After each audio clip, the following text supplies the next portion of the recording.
Good morning and welcome to First Mover, your first global look at today's action in Bitcoin, blockchain, and digital assets. I'm your host, Jen Sanasi. Emily Parker and Lawrence Lewitton have the day off today. Lucky them, but we still have a lot of news to get to.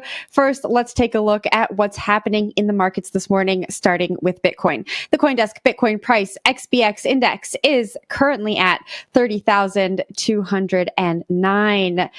Remaining steady above that 30K line, but we might see a breakout. We're going to talk about that with our markets guest in just a moment. But let's see if Ether is following suit. The CoinDesk Ether price ETX is at 1,862, down just over 2%. And DeFi assets, the DFX CoinDesk's DeFi index is at 116.16, also down about 2%. Surprise, surprise. All right, let's talk about some big news this morning. At least 3 senior officials at Binance have departed the crypto exchange this week as the company prepares to defend itself on multiple fronts. This is according to a report by Fortune. Joining me now to discuss is CoinDesk Global Policy and Regulation Managing Editor Nick Day, who is also the editor of CoinDesk's State of Crypto newsletter. Good morning, Nick.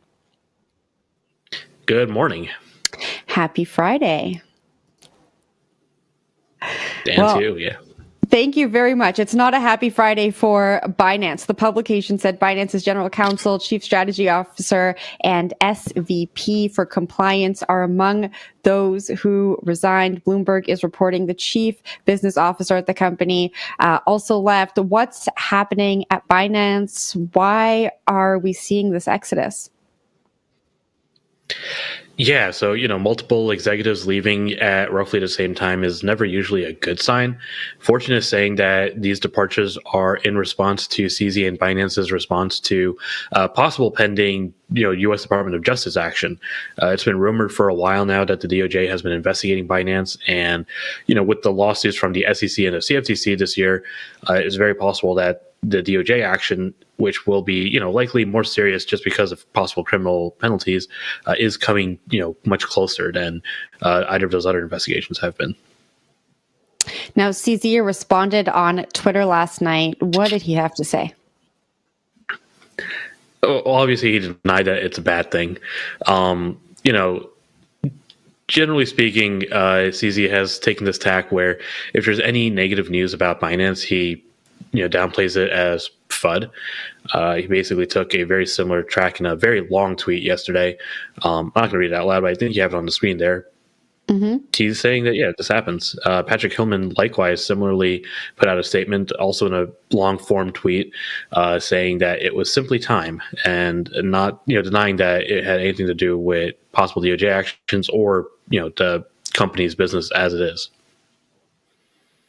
Seems like an odd coincidence. But let's talk about the future for Binance. It's under investigation from multiple regulators around the world. What could happen next for the exchange? It's still the largest exchange internationally by trading volume.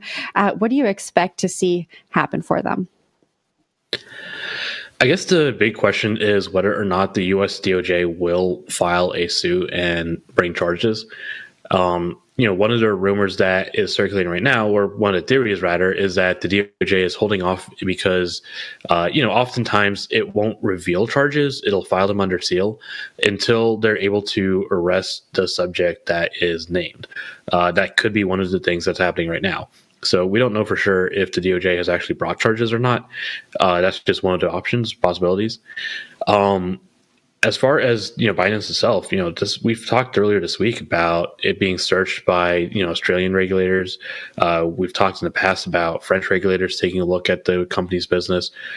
Regulators around the world are clearly taking a much closer look at Binance right now, and it doesn't seem like this is going to settle down anytime soon.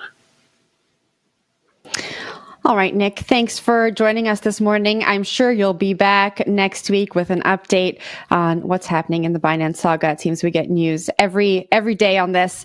That was CoinDesk Global Policy and Regulation Managing Editor Nick Day. Don't forget to sign up for the State of Crypto newsletter on CoinDesk.com. The The June jobs report just out. 209,000 jobs were added last month, with the unemployment rate little changed at 3.6%. Joining us now to discuss the crypto markets is Fairlead Strategies founder and managing partner, Katie Stockton. Welcome to the show, Katie. Thanks so much. Good morning. Happy Friday. I just got to give everyone a happy Friday this morning. All right. Tell us about... Yes. we took a look at the Bitcoin chart at the top of the show. We have another chart here that shows Bitcoin's support and resistance levels. We're going to get that up on the screen. And when we do, tell us what we're looking at. Right. So with Bitcoin, we have seen an uptrend established, and yet there's still pretty good resistance overhead. If you see on the shaded area on the chart, there's a level that's just shy of 32,000. It's, I think, 31,850. It's a moving target. A breakout above that to us would really officially reverse the downtrend that preceded this up move that we've seen of late. So that would be another encouraging development from Bitcoin. We've obviously seen longer term momentum shift to some degree. It's falling short of being positive, but it's at least neutral and improved versus what we had gotten accustomed to for a while. So we're glad to now see the moving averages point higher. We would be seeing a breakout above that level as an actionable positive catalyst, not just for Bitcoin, but for the broader cryptocurrency markets, in that Bitcoin really kind of leads the charge higher when that tends to happen. Yeah, I love saying the Fibonacci level. There's two levels here. We're talking about breaking past the 31.9K and then that 35.9K that you just mentioned. Tell us more about this secondary resistance. It's just shy of 36,000 for Bitcoin. It's still a far cry from the levels we were talking about a couple of years ago. But if we do see a breakout, that is the next hurdle on the chart. And it is, as you mentioned, derived from the Fibonacci retracement levels. And they tend to be very relevant for currencies broadly. Anything that trades with very deep global liquidity tends to lend itself very well to the discipline of technical analysis. You'll see that the charts can be really reliable in terms of the levels, support and resistance levels, and also trending analysis. So we find that it's very valuable to derive these Fibonacci's. 36,000 would be targeted. It wouldn't mean necessarily that that's where the uptrend stops, but it would be a natural place for at least a pause. All right. And now let's compare Bitcoin with Ether. What are you seeing weekly when we take a look at the two largest cryptos? Overall, long term, they're really range bound versus one another. So Bitcoin versus Ether is a long-term trading range in that ratio. And yet within the trading range, we have seen intermediate term momentum favor Bitcoin over Ether. And we see that typically during more risk off environments. So it's a little bit surprising given that we have seen uptrends emerge for both cryptocurrencies. And yet we want to defer to what the market's telling us, which is that Bitcoin is for now poised to outperform within the context, at least, of that longer term range. We do tend to see cycles emerge shorter term where we'll have risk on for a couple weeks and then it goes back to risk off. So there's always cyclical moves within that context to take advantage of. But for now, we would really sort of overweight Bitcoin in our positions if we were to have a portfolio.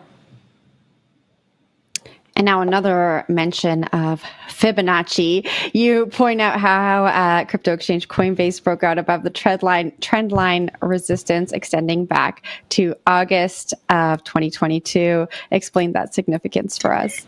You know, it's something that we're actually seeing a lot of, not even just in the cryptocurrency market, but in high growth stocks more broadly, where those that had downtrended for a year or two then went sideways for another year or so. That sideways action is now giving way to breakouts, which makes the sideways action look like a basing phase. And that's certainly the case for Coinbase. It has what we call an inverse head and shoulders formation. That's simply a description of how we've seen support and resistance levels play out. It did advance above the trendline resistance, which we call the neckline of that formation.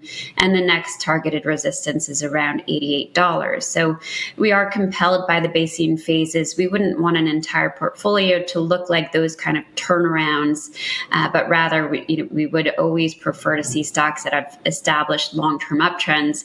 And yet we do think there's some opportunity here.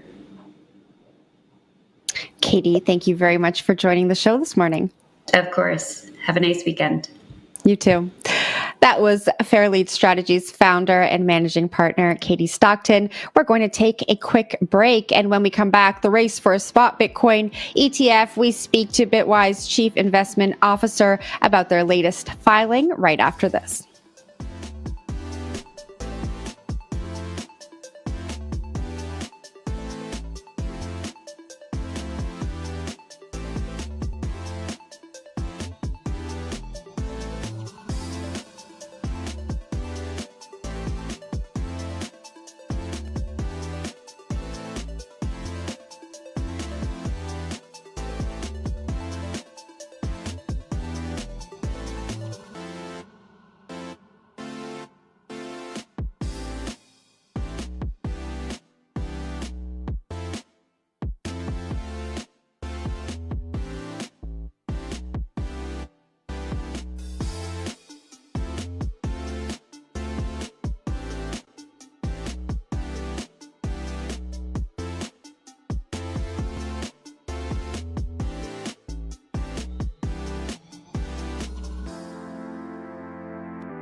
The State of Crypto is presented by Tron, connecting the world to the power of cryptocurrency. The race for a spot Bitcoin ETF in the U.S. is in full swing, with TradFi giants from BlackRock to Fidelity refiling their applications with the SEC. Joining us now to discuss is the Chief Investment Officer for Bitwise Asset Management, Matt Hougan. Welcome, Matt. Thanks for having me, Jen. It's good to be here. It's great to have you here. Now, Bitwise re-upped its spot Bitcoin ETF the day after BlackRock submitted a similar application. But in March, you told pensions and investments, that you didn't currently see a path forward for spot Bitcoin ETFs. What changed? Yeah, I think a couple of things have changed. One, you've seen continued maturation in the general crypto market. So the CME strengthening its role as a significant market, and other maturation with more volume shifting onto responsible exchanges like Coinbase. And then secondly, just as a realpolitik thing, you have to listen when BlackRock comes to the market. They're the largest ETF issuer in the world. They're very careful. They're very connected. And I would be lying if I didn't say that that was an important signal as well. Bitwise has been committed to bringing a spot Bitcoin ETF to market for 4 or 5 years now. We're committed to being amongst the first pack. So those two factors are what changed the game. And we're now optimistic there is a pathway forward. You mentioned BlackRock being very connected, obviously the largest asset manager in the world. There's been some speculation that maybe BlackRock knows something the rest of us don't. What do you think? I don't think there's any behind the scenes smoke filled room message passing. What I think is that BlackRock has extremely large resources and extremely well considered people who are focused on this, who have been working on this for a number of years. There's definitely talk in the industry of the discussions that BlackRock had, not with the government, but with other players in the space over the preceding months. So I don't think there is any backroom deal at all. I just think they've been evaluating this for years. They've been serious about this for years. Remember, they pulled Bitcoin into the Aladdin network a year or so ago. So they've understood that Bitcoin and crypto is an important space. They've been working on it. And I think they just figured the time was now. Maybe the Grayscale lawsuit played into that, but I don't think there was any special information passed. Do you think the timing, you say the time is now, but we saw the SEC sue Binance and Coinbase days before BlackRock filed this. Why do you think the time is now? It feels very counterintuitive. Yes, there's certainly issues in the crypto market, and I think we're all hoping for those issues to resolve. But importantly, those issues didn't focus on what's going on in the Bitcoin market. And I think in the eyes of the SEC, there's a major difference from Bitcoin. They've articulated this difference and the rest of the market. The other reason it's different now, which I mentioned earlier, but I want to anchor back to, is a big part of the ETF approval is the CME Bitcoin futures market being a regulated market of significant size.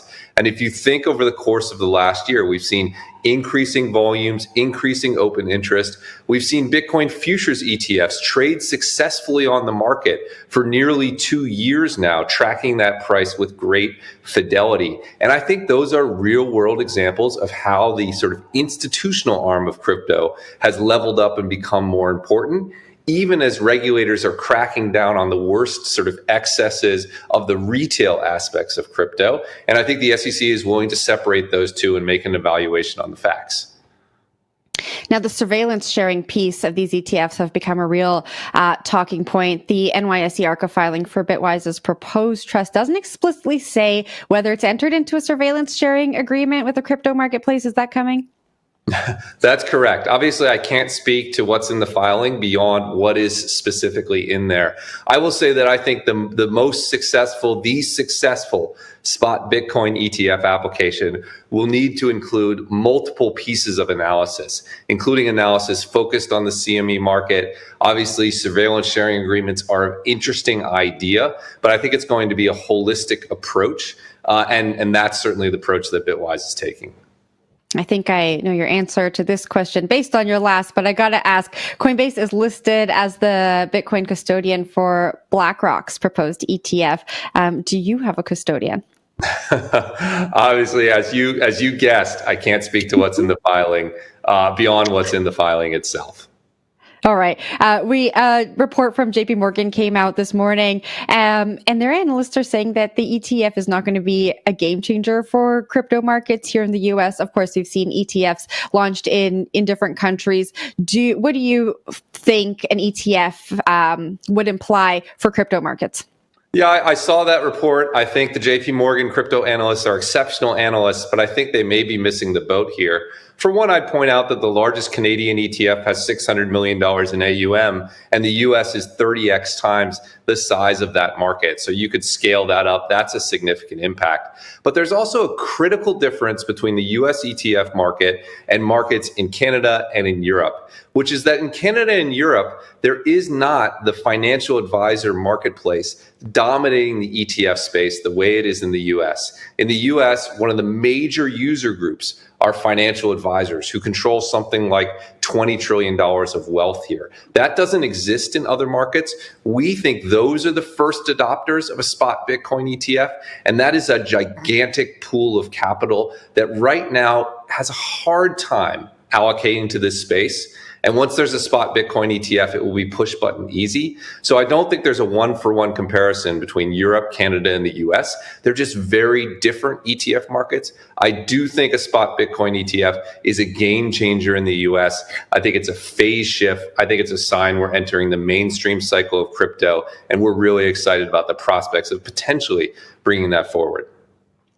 And lastly, I have to get your reaction. We spoke about Coinbase being tapped for the surveillance sharing agreements. As we mentioned earlier in this interview, Coinbase is being sued by the SEC. What do you make of all of these asset managers tapping Coinbase for this? Look, Coinbase is a fantastic publicly traded company with a decade-long track record of serving customers well. They're a regulated custodian. They are one of the custodians for Bitwise's other funds. So they're a fantastic partner. I'm not surprised at all to see the largest asset managers turning to them. They're one of the most trusted and trustworthy brands in crypto. And that extends beyond these lawsuits, which will take multiple years to play out, which in my view will likely be solved by new legislation and new clarity of legislation. But regardless, it doesn't change what's going on with Coinbase Custody, which is just one of the most trusted and trustworthy brands in the market. I think they will be a huge winner from the spot Bitcoin ETF race, however it shakes out. All right, Matt, we're going to have to leave it there. Thanks so much for joining the show. Thanks for having me. Have a great weekend. That was Bitwise Asset Management Chief Investment Officer, Matt Hougan. All right, we're going to stay on the ETF beat. Joining us more with insights about the rush for a spot Bitcoin ETF in the U.S. is Ether Capital CEO Brian Mosoff. Welcome, Brian. Thanks for having me here today. Thanks for being here. All right. We are continuing this conversation about ETFs. You say you helped launch the world's first Bitcoin ETF alongside Purpose Investments 2 years ago in Canada and acted as an advisor to the Ontario Securities Commission. Talk to me about your initial thoughts on spot Bitcoin ETF filings in the U.S. Well, I mean, everyone's wanted this for, I think, a very long time. The first filings go back about a decade ago when Cameron and Tyler of Gemini put forward their trust. And so it's not just a recent thing. We've seen many applications come before the SEC. And so this is good for retail investors. This is good for institutional investors. So far, the access points in the space have largely just been people who are technologists, internet savvy, willing to sign up on regulated or unregulated exchanges, whether they're based in the US or in another jurisdiction. And so bringing a clean access point to the US market for institutions and retail investors is a great thing. It's safer. It abstracts away things like custody. And so this is good. The question is just, when is it going to happen? And I think it is going to happen. It's just a question of when. Are we a few months away? Or are we another year? That's kind of anyone's guess. What makes you say it is going to happen, given all the applications that have come before the SEC and been rejected? I mean, the funny answer would just be, it has to. It has to, because it's clear that this asset class isn't going away.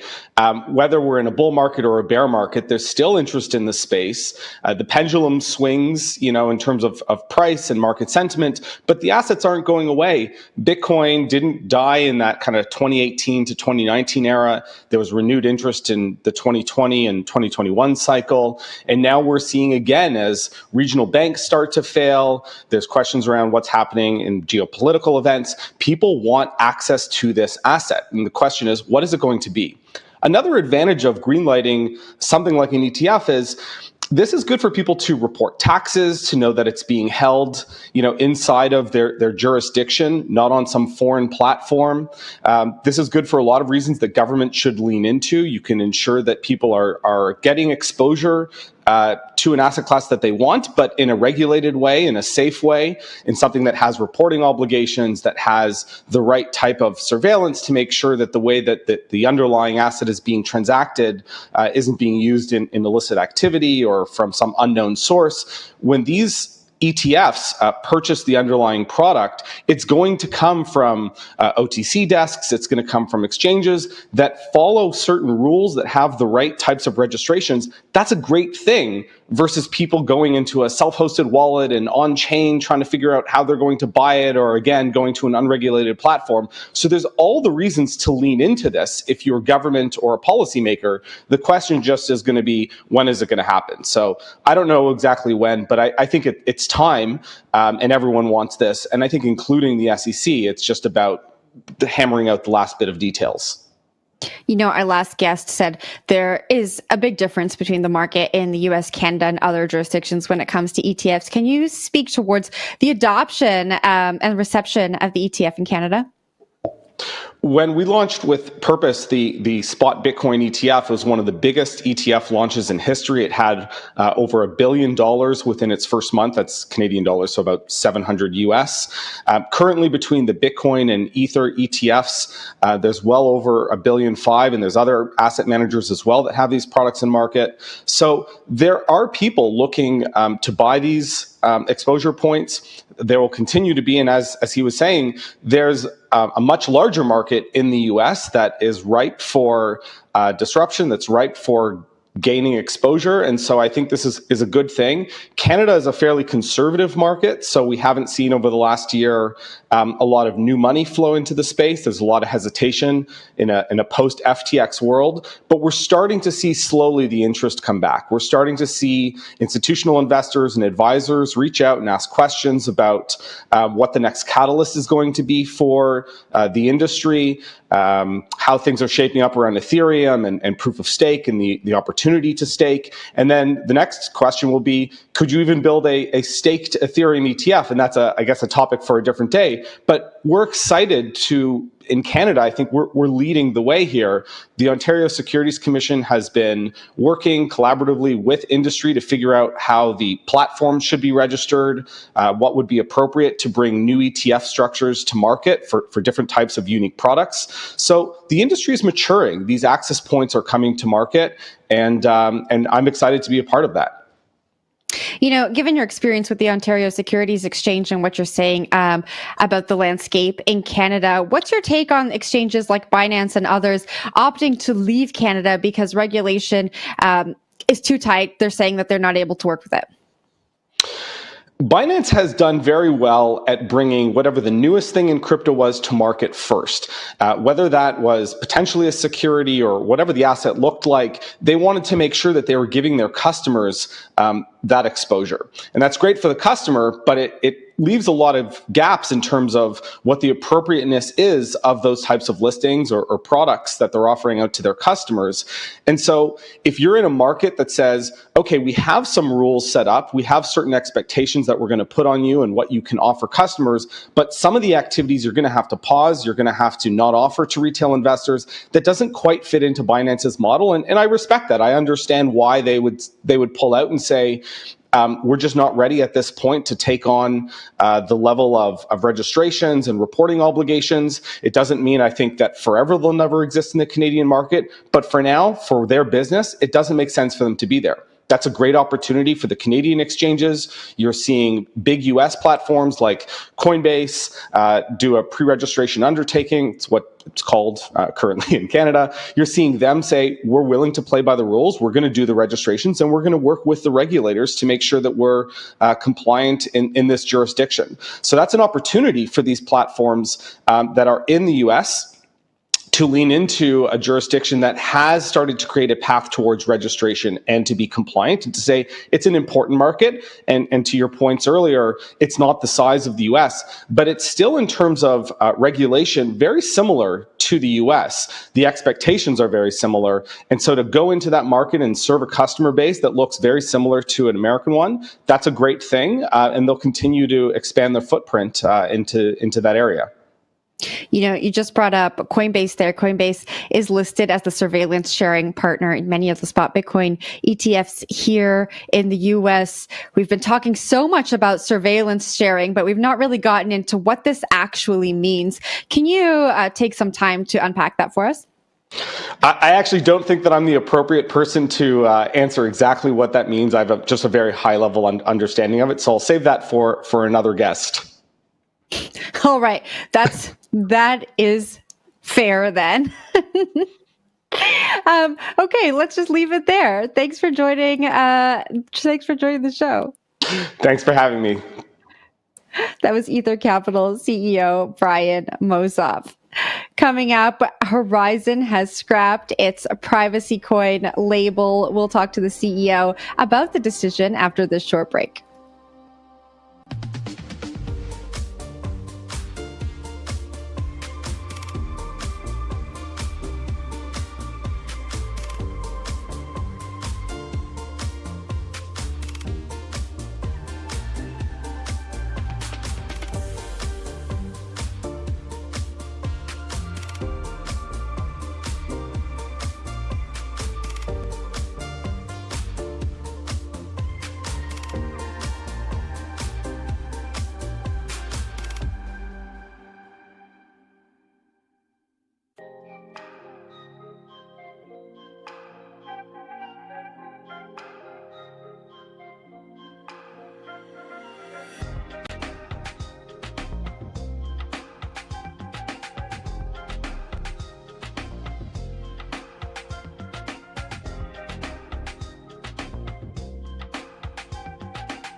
Good morning and welcome back to First Mover.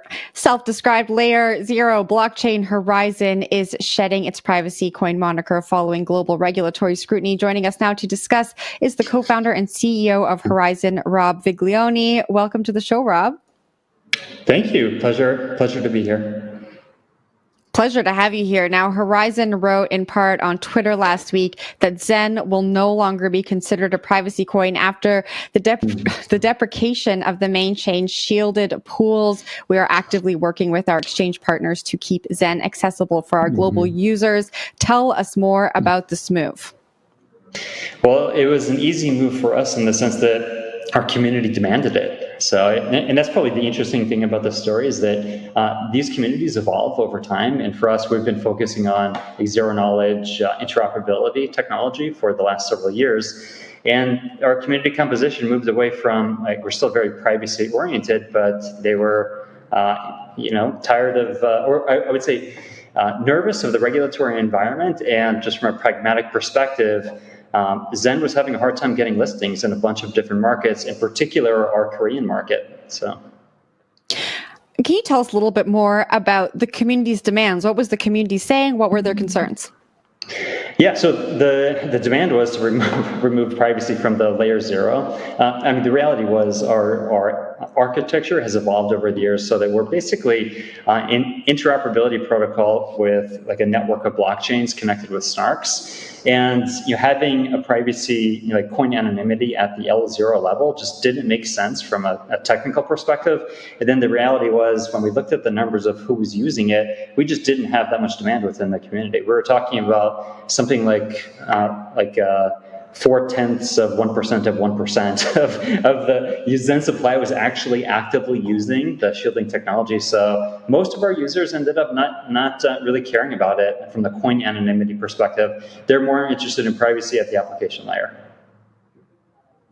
You mentioned international regulation maybe making the community members get some cold feet. Mm-hmm. Where is Horizen headquartered, and does that have something to do with wanting to move away from the privacy focus? Yeah, so I'll just clarify. I'm the CEO of Horizen Labs, a U.S. technology company. So my company is based in the U.S. and also Europe, but the community itself is global, and we are actually in process of launching a global DAO just to really codify that. But when you look at our community composition, it's all over the place, especially Asia and the Korean market, like I mentioned. So as we make decisions, it's one of these consensus coordination problems of trying to satisfy a lot of different users from all over the world. Now, you mentioned, using zero knowledge proofs, looking at different technologies for kind of preserving some of the privacy. What kind of tech are you looking at moving forward that will benefit the community and address some of these concerns that they've outlined? Yeah, so the first thing that we're doing pragmatically is we're launching an EVM, and that's imminent. So we're really getting into the core Web3 business, and then networking EVM and other chains together with zero knowledge proofs. So our technology then from there is looking at integrating into other stacks that are out there. You can think maybe like other popular app chain markets is probably where we're going to be positioning the project going forward. So when you think about it from the strategic angle of what are we trying to do, it's not to replicate projects that already work really well, say like a Zcash at the privacy coin level, or like Ethereum at the application level. I mean, our value proposition is networking chains together using zero knowledge so that we could have massive horizontal scale. Crypto exchange Huobi delisted several privacy coins back in September. Mm-hmm. Zen was included in that. Was this decision maybe made in part due to that and to prevent the coin from being delisted from other major exchanges? Okay, it sure looks that way on the surface, but I will say though, the Zen IP, the Zen improvement proposal was written and socialized and voted on months in advance of that. So we're really in the execution mode of it. It just happened to coincide. Maybe we had such great foresight or dumb luck, but we'd already had that approved through the community beforehand. What do you think the future for privacy coins looks like? Oh, that's a really good one. I think they're necessary, and I'm a big believer in privacy. I think if we're going to transition like a non-trivial amount of economic activity on chain, you need privacy. You need privacy across any kind of application domain. You need privacy probably for for value and as the privacy coin value proposition.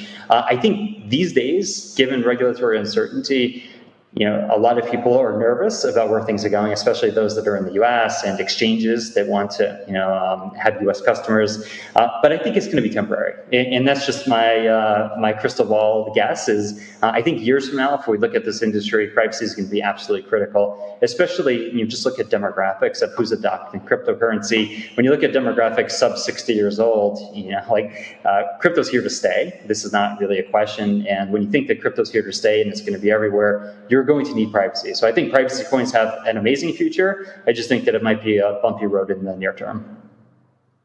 You said you're headquartered in the U.S. We've been talking about regulation for this entire show. What's your outlook for crypto regulation in the U.S. compared with other parts of the world? Yeah, I think there's a famous Churchill quote about Americans always do the right thing after exhausting every other possibility. I think that's what's going to happen in the U.S. There's no way in my mind that one of the most innovative countries in the world is going to kill one of the most innovative industries in the world. I think this is a temporary thing. I think it's idiosyncratic to maybe some personalities involved, and I think it is going to take some legislative clarity, but I think that will come, because when the U.S. looks at the strategic opportunity here for this industry and what it's going to do, I think whether it's leaders in the country realizing that they need crypto within the U.S. or whether it's just users demanding it, it's going to happen one way or another. I do view it as inevitable, and again, I do think that we have a bit of a bumpy road in the near term, but I think that's going to pass. All right. And lastly, with Zen becoming more of a general digital asset, what's the use case you see moving forward? Yeah, so it's an interoperability play with zero knowledge proofs. So think about our clustering with our EVM. We're going to release it with a variety of ZKP tools for developers. So we're going to be pushing hard for privacy-oriented applications. So privacy is not dead on Horizen. It's still one of the core value propositions. And then it's going to be integrating into other powerful ecosystems, and we'll have more news on that in the coming months. All right, awesome. We're going to have to leave it there. Rob, thanks so much for joining the show. Thanks for having me. That was co-founder and CEO of Horizen, Rob Viglione. We should note that Horizen is backed by crypto hedge fund Grayscale's Horizen Trust. Grayscale and CoinDesk are both owned by the Digital Currency Group. That's it for First Mover today. I'm Jen Sanasi. First Mover returns Monday at 9 a.m. Eastern Time. In the meantime, you can catch the hash today at noon. I hope you all have a great weekend. You're watching CoinDesk TV.